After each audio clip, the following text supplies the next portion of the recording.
In this lesson, I'm going to show you how to crop in Premiere Pro. Before we get started, please do well to support this channel by subscribing. Thank you. So right here on my timeline, I have the clip that I want to be using for this tutorial. So with the clip selected, I'm going to head over to Effects. Now within Effects, I'm going to search for Crop. And down here I have the crop effect. So I'm going to click and drag that onto the video on the timeline. After doing that, I'm going to head over to Effects Controls.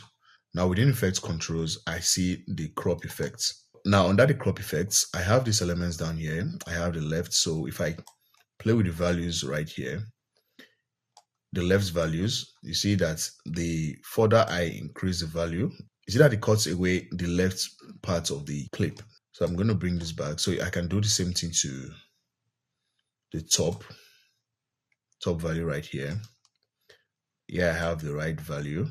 So I'm trying to crop this guy. So I'm trying to crop out every other part of the video except the guy in the middle. So there I have the right values. All right. And then there's the bottom one as well. So, sorry. I'm going to do the left. So that is it, guys. That is how to crop in Premiere Pro. If you find this video helpful, be sure to give this video a like. And also do well to subscribe to the channel and turn on post notifications so you get notified when I post a new video. Thank you, and I will see you on the next one. Bye.